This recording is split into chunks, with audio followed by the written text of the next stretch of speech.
Good evening, Zimbabwe. I hope you've had a good day. Here in Johannesburg, it's cold, but I promised to make a video today just to acquaint myself to this new platform and to make you understand who I am and what I'm all about. A lot of you people know me as that person that is always speaking down upon women. Some of you know me as a person that is controversial. But I'd like you to understand that my objective is not to be controversial. My objective is not to stand against women. But what I stand for is I stand as a Pan-Africanist.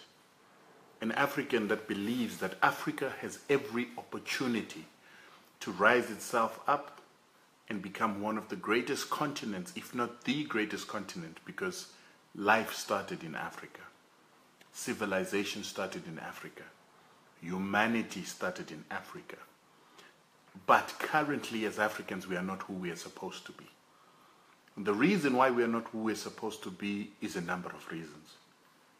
One of them is the fact that we've been oppressed, and we are coming out of oppression and trying to find our feet. Another one is that people don't want to give us our opportunity to make our own mistakes and get back to who we're supposed to be by learning from our own mistakes, learning how to do, learning how to produce to become the continent that we're supposed to be. Number three, the biggest and strongest one for me, is that the traditional African system, African culture, and African family is being attacked. And it is being attacked by Western culture, but ourselves in particular. And this is the reason why I make a lot of videos talking especially to women. The reason I'm speaking to women is that the seed of all life is the womb of a woman. The psyche of all nations and all peoples initiates from the formative years that a woman spends with children, the years that a woman spends with her child. And to some extent, women will also groom their husbands and the men of society. The truth of the matter is, without women, we men would have no reason to wake up and work. All the buildings that you see, all the innovation, all the inventions, all the jobs, all the accumulation of wealth that you see is centered around women. If men were alone in this world with no women, would be sitting under a tree, talking stories the whole day, drinking alcohol. We probably wouldn't even have agriculture. We would go and hunt whenever we got hungry. That is the nature of a man. We don't want to plan things. We don't want to do anything if we are given an opportunity to sit and be lazy.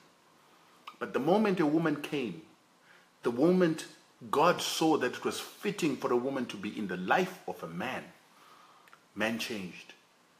Man had ambition. He had something to look forward to. He had someone to protect. He had someone to provide for. He had someone to honor. But what is happening in the world that we live is that this person that was to be a crown of a man, a friend to a man, a companion to a man, and the completion of a man, has become anything other than that. Our women have become the competitors to their men, particularly in blackness, where we see the black family divided by men and women competing with each other, but the white family continues to stand. We see a situation where we've thrown away culture. The roles are gone. Women don't want to be women anymore. They want to be men.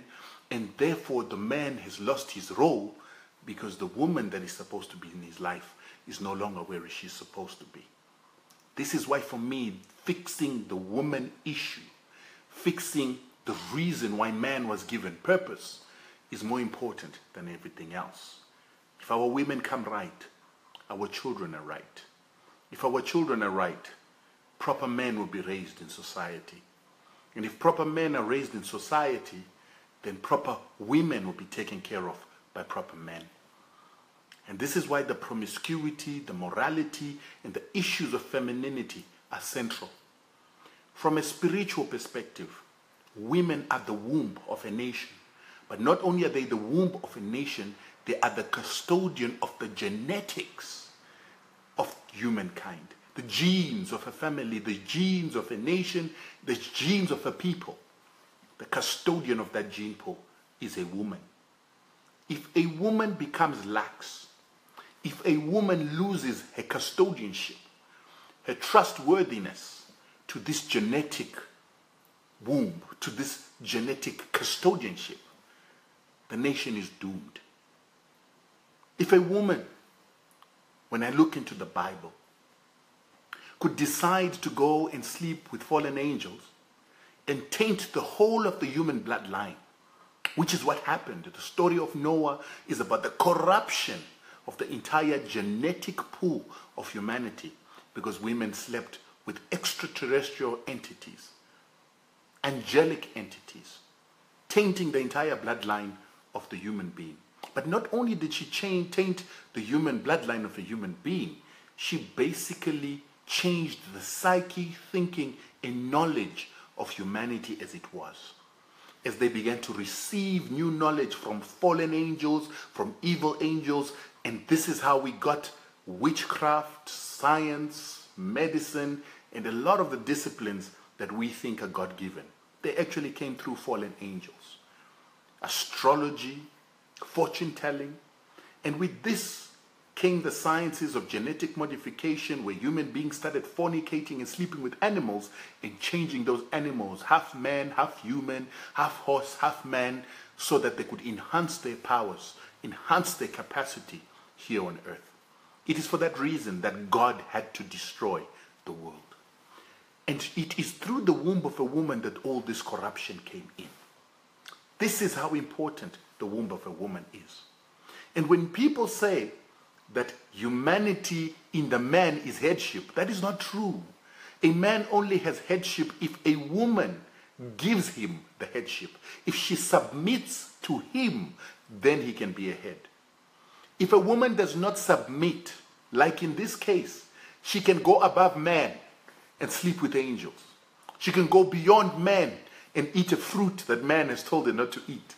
So it is up to a woman to become subservient to a man, to be able to be his guide, to be able to be his support.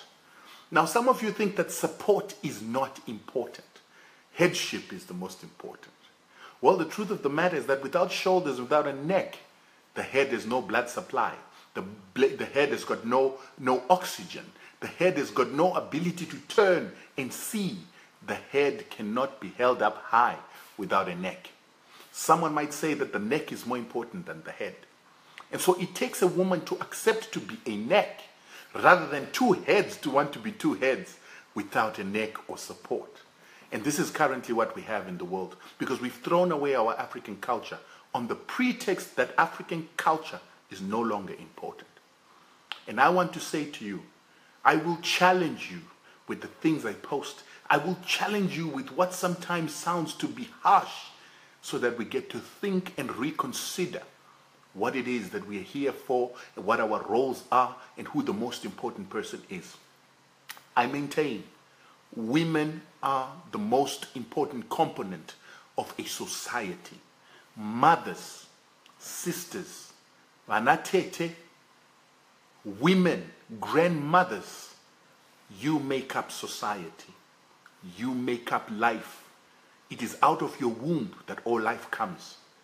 And even when a man is able to stand, a woman can do without him.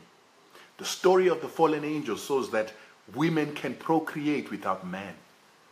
The story of Jesus Christ tells us that a woman can have seed without man. So woman can be made pregnant by evil and by good without man. Man only becomes a necessity because God decided that he is a necessity. We need our women to be what they are meant to be, to stand where they're supposed to stand, as mothers, as grandmothers, as aunties, as the conscience, as the support system, and the nurturers of all life. If you lose your way, humanity is doomed. So these are the issues that we will be talking about going forward. This is just the first installment to introduce myself And it is the first installment to make you understand who I am and why I speak the things that I speak. Tomorrow, when people give you another outlook, you will know who it is that I am. Have a good night.